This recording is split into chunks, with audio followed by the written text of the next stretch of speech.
Welcome to USA Global TV and Radio, where our mission is to provide education, entertainment, hope, and inspiration.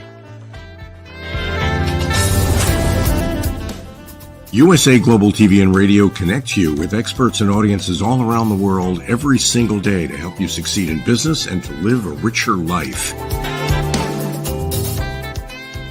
Visit us at usaglobaltv.com to learn about career and life-changing training and mentoring programs like the Listening Mentor.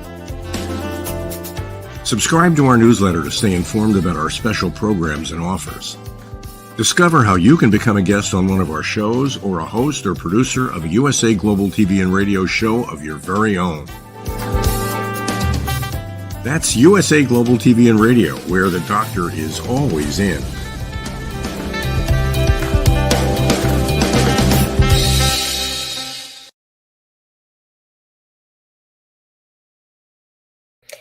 Hello and welcome to Friday or Saturday, wherever you are in the world. This is USA Global TV and Radio. I'm Dr. JACALYN KERBECK, and our show today is presenting Pet Psychic AMINAH.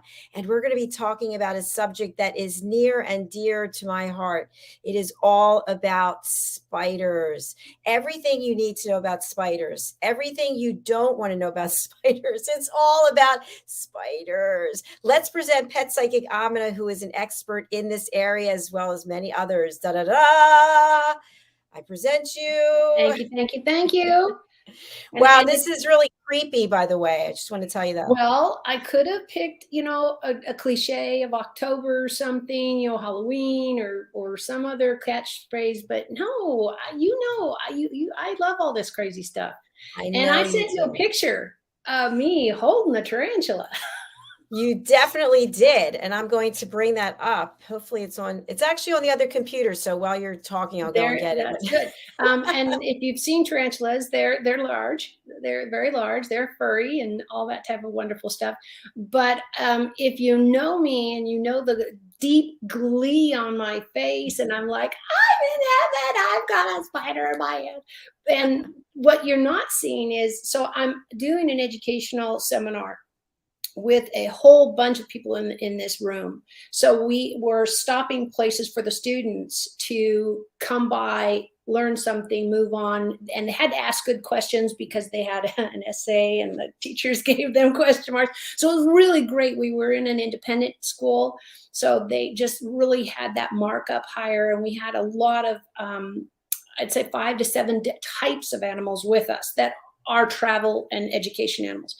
Tarantulas happen to be very travelable.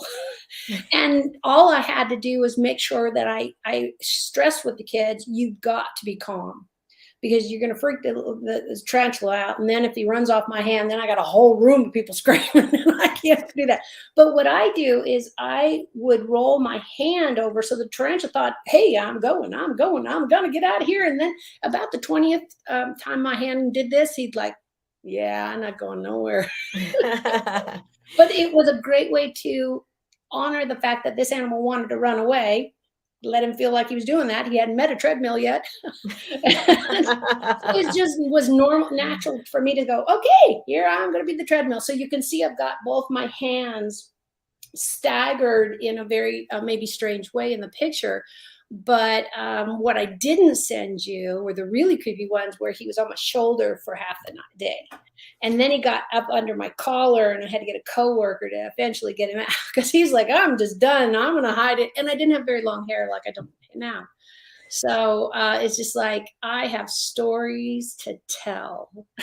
Well, I'm going to go and look for the picture. So I'm going to give you the screen. But if you could start off, obviously we've seen spiders. Tell us just in general about spiders as a species. What should we know? And I'll be back.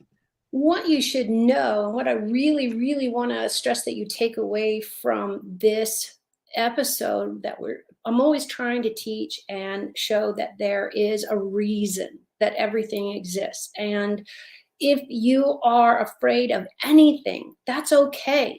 I'm not asking you to not have your fears, but what I'd like to see is maybe education and growth. So with spiders, it is that typical horror movie, ghosts and goblins and mummies coming out. They've got spiders. what you don't understand is maybe we don't understand how vital they are. I personally don't like mosquitoes. There is nothing going to get me to be friends with mosquitoes. And luckily, I live in a state of California that we really don't have very many.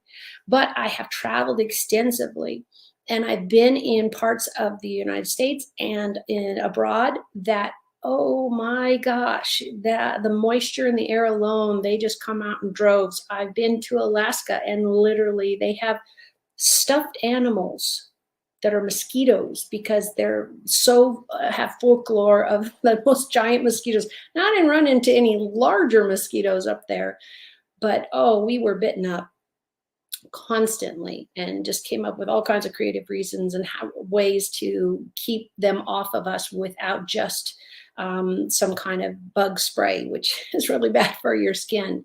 So if anybody understands mosquitoes, I'm all for it. But I'm going to have you understand, hopefully, spiders and the good they're doing, because they eat mosquitoes. They eat mosquitoes. That was going to be my question. All right, I found the picture. Let's bring this up, and then I'll let you go ahead and talk us through it again.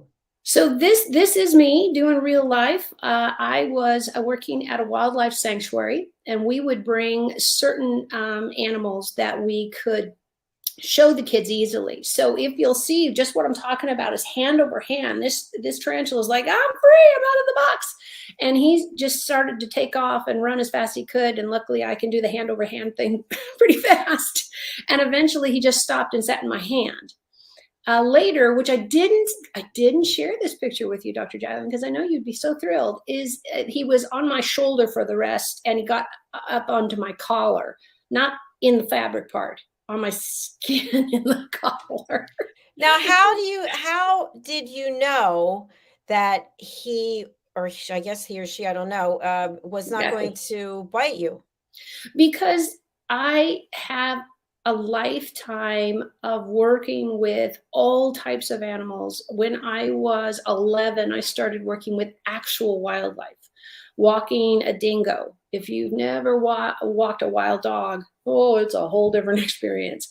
But I'm really fortunate to have gotten as tall as I was going to get, and be an athlete, so I was very strong.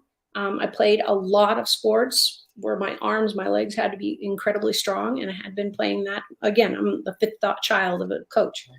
So I was a lifeguard by the time I was 12.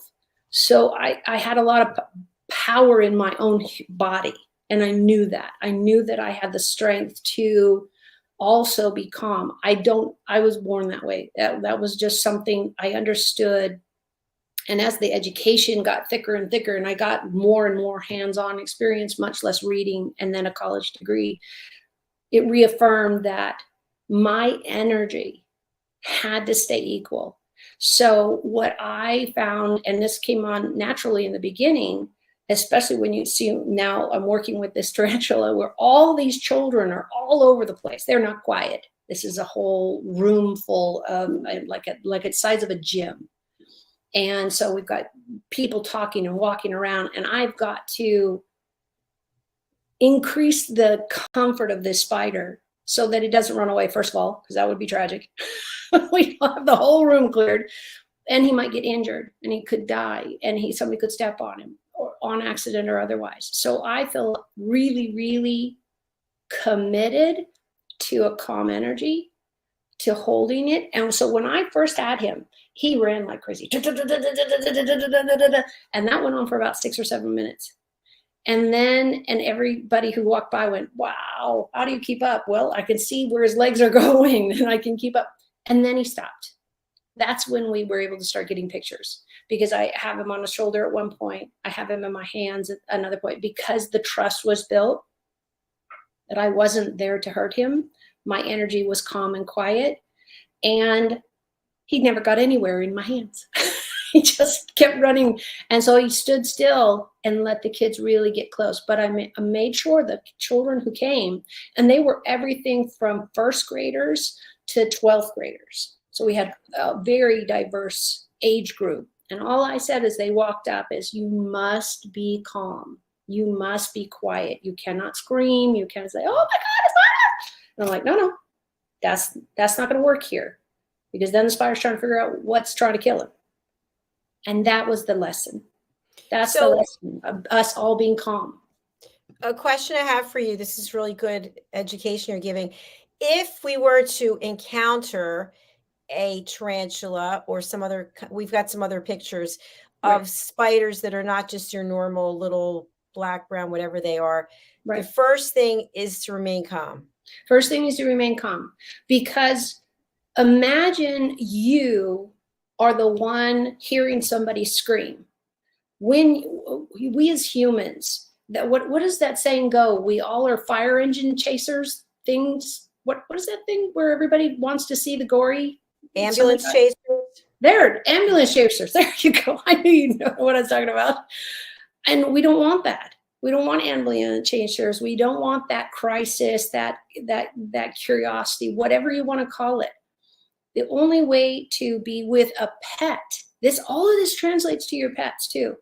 If you want your cats to behave, then you probably shouldn't be running around screaming in your household and throwing, dishes all over the place. And the cat's like, oh, well, this is how we live.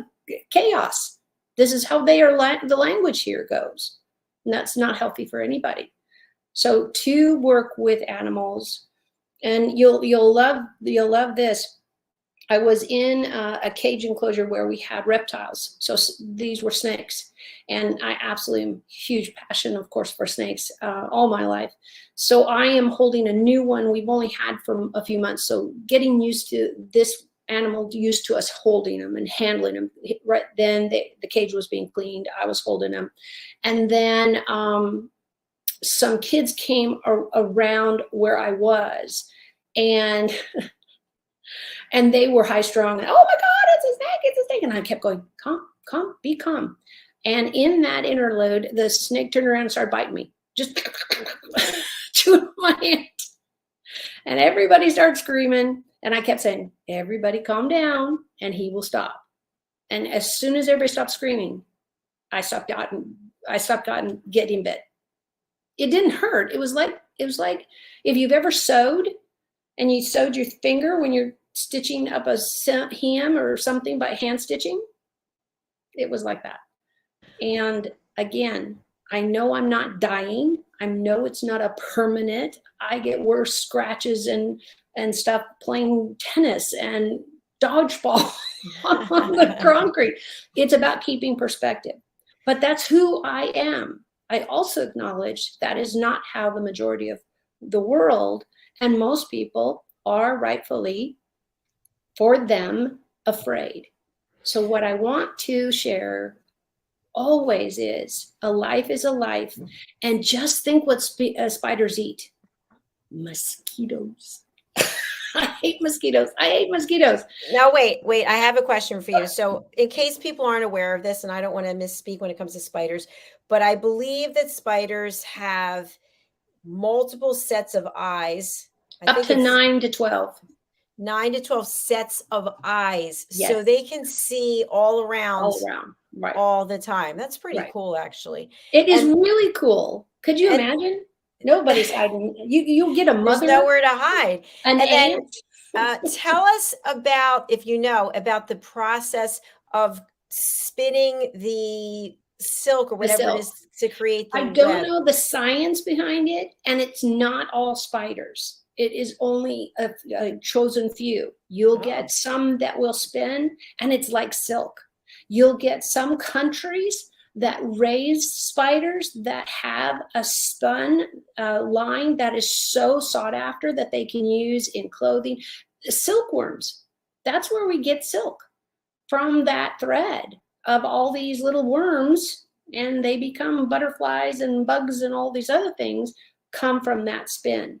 So if you've ever accidentally walked into one, I don't know you, but I have. I was like, whoop, didn't see that. And I got a web stuck all over me. It's a tad sticky. It's very thin, but they can literally look like Tarzan coming off the trees, hanging down, and they can stop and start it, cut it, move it. It's phenomenal what a spider can do. Not all spiders have that type of a netting or that type of spinning. Everyone, as there's some that live in the ground, there's some that live in trees, and there's some that create webs. Thank you. That was very helpful. Appreciate it. All right, let's take a look at some other photographs. This one is really freaking me out.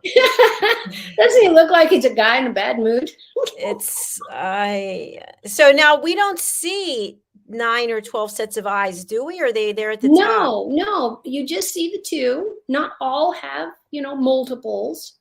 But doesn't he look like he's there for like a football game or?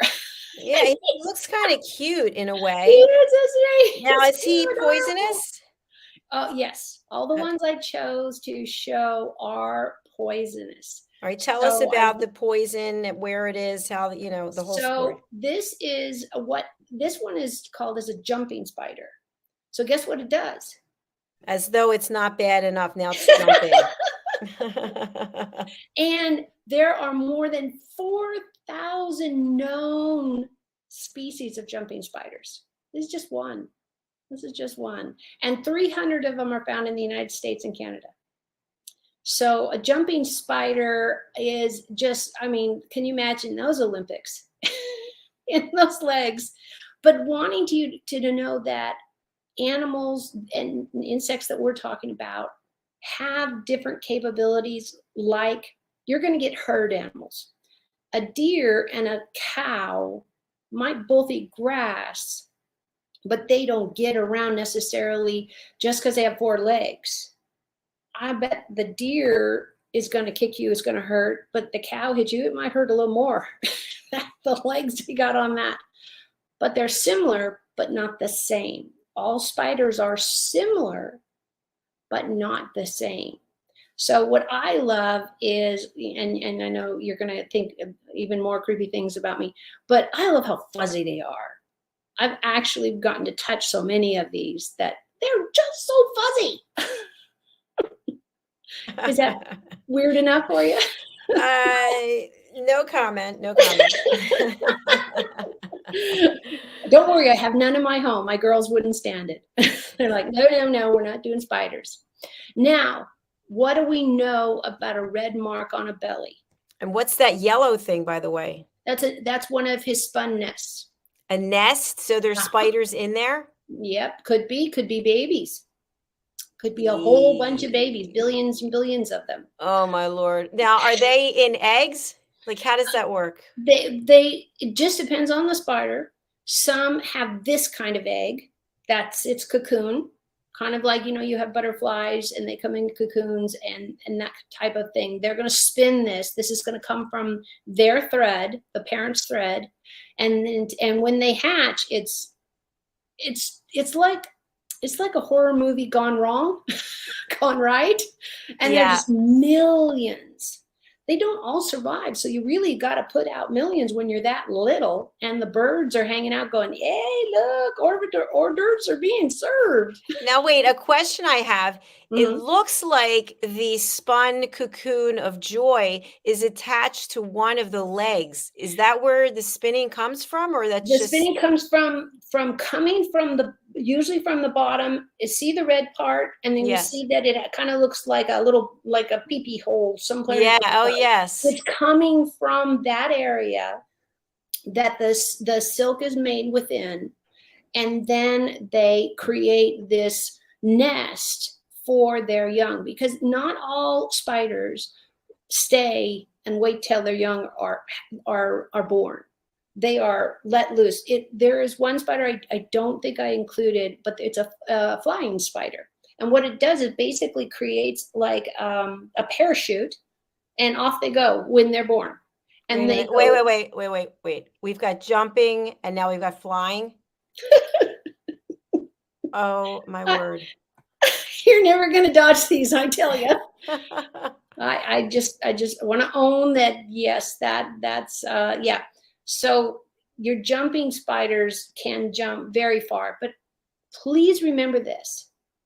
We are carnivores. They do acknowledge us as carnivores. They don't want anything to do with us at all. because we're bigger, we're faster, we're meaner, we're crueler.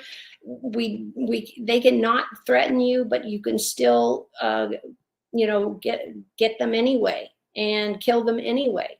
And I want to show everybody there is a reason for everything. Now, if anybody, again, knows about mosquitoes, I'm dying to know. That one I don't get. But there is a process of how these all go through. Now, I'm hoping, Dr. Jacalyn, can you bring up the brown recluse, please? Teeny tiny, well, not tiny. The cellar spider, wolf spider on a log? A brown recluse. I don't have it. You don't have, ooh, that's bad. It's a skinny picture of a brown spider on a rock. Is this it? Let's see. Nope, skinnier on a rock. That's all I have. Anyways. Can you share your screen? Let me see. I don't know if I know how to do that. I haven't done that in a long time. Let's see. Where would I download the picture? Well, let me see if I can go find it. I don't think you sent Okay. it, but well. Anyways, a brown recluse is very skinny and very much a long-legged spider. It is considered one of the most poisonous spiders that we have in the United States, much less, I'm sure they have worse, better ones in other places. So be very cautious about all spiders, because you don't need to find out I'm allergic to it, or I can't breathe after I got bit. I want you to appreciate them and not kill them. But there we go. But I'd like to see that you also stay safe. Now, this spider specifically, this is the brown recluse. And I want to really caution you on this one, especially I know in our area. I don't see, nope, it's everywhere. Recluse is found in Southern Europe, temperate Africa, in North and Central and South America. In the United States, brown recluse spiders are found predominantly in the Midwest and Southeast. Of the 11 recognized spiders, 6 are of public health importance. This would be one of them. It can really make you sick. If you're, I would assume that if you're immune compromised or in other things, the brown recluse is really the one I want everybody to focus on and say, just walk the other way. Don't kill them. I'm not asking, because spiders have a reason and they do help the ecosystem. I was going to say the economy, but that too, their own economy. But recluses are highly poisonous. Now, where's the little mouth? Under those little things that look like pinchers. The mouth is always a little on the downside. So think like a salmon and that type of stuff. You know how their lip kind of goes low and their mouth is underneath. So they're not going to show. These are not fangs. This is not something that we have at Halloween. But it's so easy. Can you imagine how easy it would be to miss it as you sat on a log? And you went for a walk. I'm not going outside again. Do they live in the house also? They can get in anywhere that they think they have a chance of eating. So if you have a bunch of mosquitoes and bugs and that kind of stuff, they're going to come in for the insects. So don't. Now, is every spider that's brown a brown recluse? No. It would be like saying every human is kind. Okay. Nope. That doesn't work either. And every spider is not out to get you. They want to survive. Like any animal, even if you get a dog that has gone wild and is now living on their own and eating scraps, and they turn from this lovely house pet into this dog that growls and charges at people and all that, because he's now trying to survive. He's got to get food every day. He's got to find water every day. He doesn't have that. So you can take a pet animal who has known love and kindness and then doesn't. and they can be cruel. You know, people who have been abused and lived this wonderful life, had great parents, or married somebody then, or whatever happened, and had a horrible traumatic boss or whatever, and it has turned them into this scared, horrible person. Fear is what I find is the most detrimental emotion, because fear means you have no idea what they're going to do next. When you have an animal in fear, the same thing happens. You have no idea what they'll do. There is no guarantee that they're going to sit when you say sit, or this, or when they, because maybe every time they sat with the person that abused them, that created this fear, and that's usually how things like this go, that you have a lost dog and everybody throws rocks at it. Everybody just says, no, that's a slimy dog and I don't want it. So now people plus throwing rocks is what people do. Can you imagine trying to tame that animal again? No. Or the same thing with abused children, the same thing with abused adults. If all they know in this part of their life is abuse and retaliation, how do you say, oh, people are good? I haven't met them. Have you met them? You know, that's the question. So give animals, insects included, the chance that, you know, 5,000 generations of raid has taken out my grand uncle's brother, sister. So why can't spiders? They don't have that cognitive expression, but they still know this kills me, this doesn't.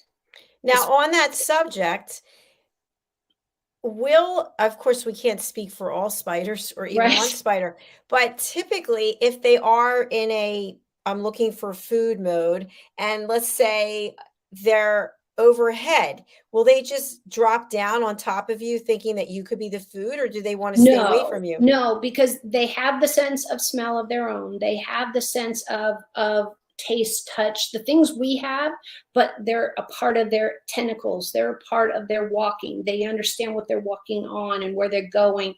I don't know all the science in their nasal capacity, but their eyes on some of them are quite large. So, yeah, we saw that on this one right here. I know, and those wonderful googly eyes. This guy just looks like he's had a bad day forever. He looks kind of like an ape. He does, doesn't he? A little grumpy old man. He really does. Now, tell us about this one. Now, is this the recluse? This is wolf spider on a log. Wolf spider. So it is. Look at the blend in to the tree. Look at how you could easily miss him, because what is he's after is not the birds to find him. He's sharing space with birds, and so birds will eat him. Oh, absolutely, absolutely. You know how many babies you're going to feed with that thing? Wow. Now, what is the big bulb thing at the back? His butt.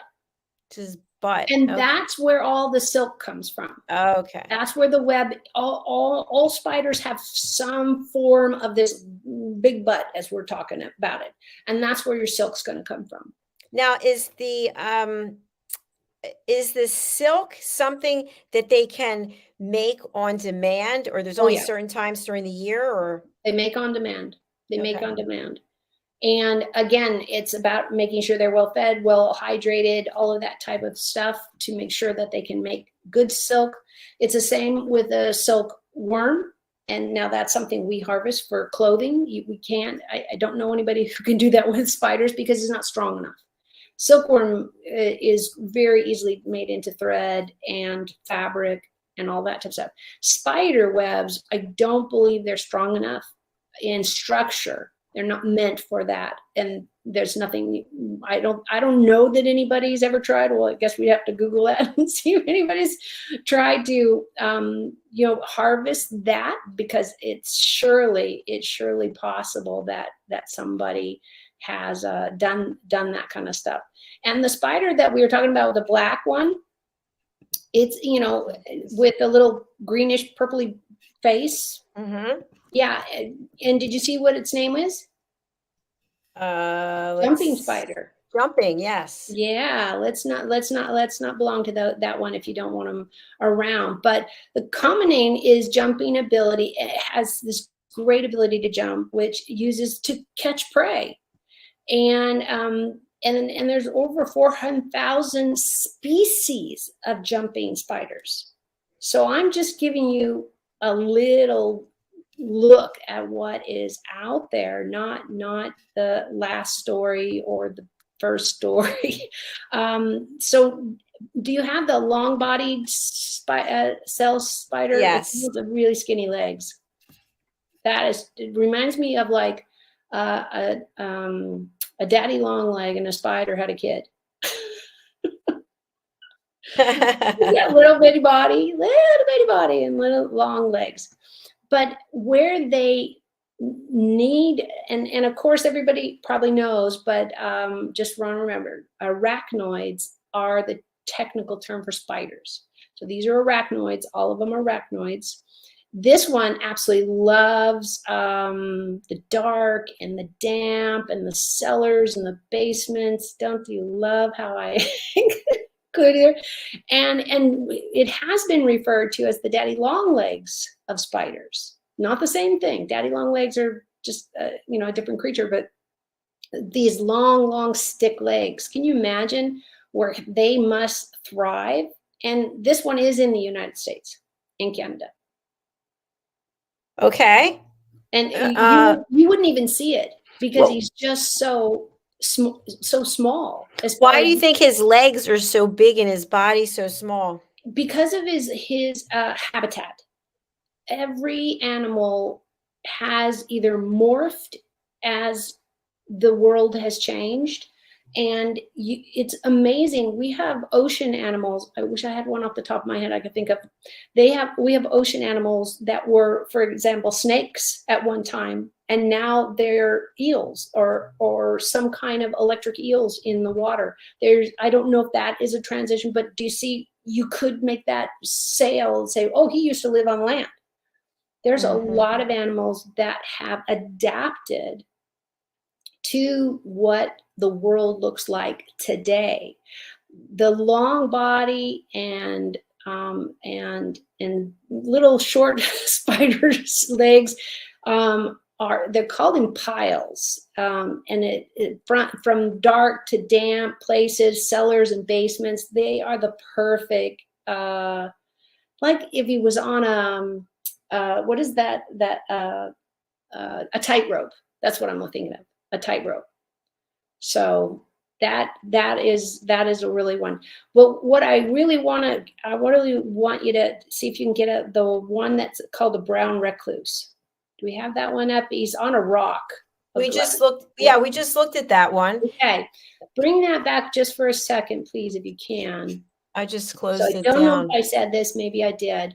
But I really want for everybody, especially in the United States, to be able to identify this one, because we all know what a black widow. You can see I didn't even include it because it's this jet black, and underbelly has a red diamond on it. It is pretty easy for most of us to identify a black widow spider, and just avoid them. That would be really great. So with this one, this is what I grew up, especially all the hiking and trails and backwoods and cabins and places with wood piles and wherever hiding places. I didn't know about this until I was studying animal science in junior high. When I was a junior in high school, I really got into it pretty deep. These brown recluse are highly poisonous. Yeah, it's from what I remember. I didn't brush up. I apologize. There's just too many things to talk about, and I wanted to just highlight it for you. I didn't need to be an expert today, but it is, from what I remember, and somebody can be glad to correct me, is more poisonous in the bite than a rattler. And why would it bite you if you're rummaging through a wood pile? It might be in there. Is threatened. Any animal. And some people will bite you, hit you, throw something at you, whatever their means of protection when you're afraid. I think everybody can understand that in a state of fear, we have stampedes in ball games where a plane crashed overhead, and what does everybody do? They run for the exits. and how many people get knocked down, run over, et cetera, building falls. We just went through a terrible time where there's glass falling and earthquakes happening, and these tall buildings in New York or wherever have this issue. But running and being panicked is the worst thing to do. It is the hardest thing to control. But if you can teach yourself to go, wait a minute, let me assess this, let me do this. A brown recluse is not your friend. That can be a deadly bite. You are going to end up in the hospital. Anti-venom is going to be involved. And so many places that have brown recluses in their area have great anti-venom systems. The same with when I grew up in the desert, we had rattlesnake venom in our hospitals, because that is going to counteract the reaction to it. And we have a great medical system that can now fight with that. But I want people to understand what they're looking at. So you don't freak out about every spider. I just want you to respect them. But the ones that can do you the most damage, I'd like you to respect them the most. Just go the other way. Just pretend you didn't see them and went, hey, there's that. Because so many people, I know when I was growing up, and I don't know about you, Jackson, it was like, kill them, kill the spiders, kill the snakes, kill this. Oh, they're terrible. And now we're in the world we have because we've over-farmed and stripped the soil, and we've over-killed all the wolves. And now we have too many deer, stripping the landscaping, too many whatever. We made so much corn on so many fields that we stripped the land of its nutrition, and then we found out people can't live on corn alone. You know, I want to just, because we're coming to the end, I want to just show the pictures again, and for you to remind people these are poisonous, correct? Yes. These are some of the top predators. They are not all of them. There's your black widow. This is the one with the black mark on the bottom. The red mark, you mean? The red mark, sorry. The red mark on the bottom. And this is your typical black widow spider. It is in a lot of horror movies. What about this one? Doesn't have to be. Okay. This is the jumping spider. Okay. Oh, isn't it cute? That's such a cute spider. It's not that cute, dear. It's cute, but and it jumps. It has a serious thing. So there's more than 4,000 known species of jumping spiders. I just picked one. The world just got a lot smaller. How about this wolf spider? Oh, yeah. Poisonous, correct?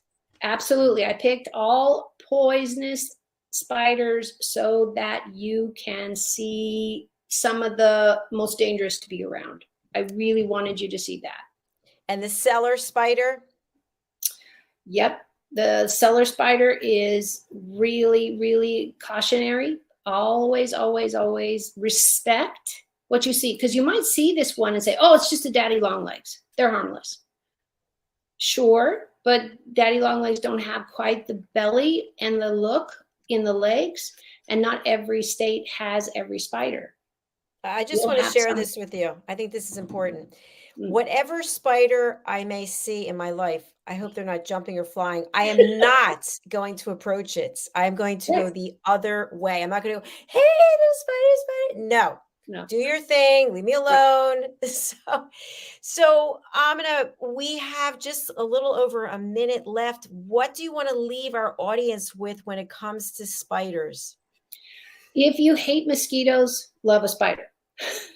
They're your best way to get them. But also, spiders create a balance so we don't have too many mosquitoes. We don't have too many crickets. We don't have too many aphids that are eating all our flowers. We don't have too many.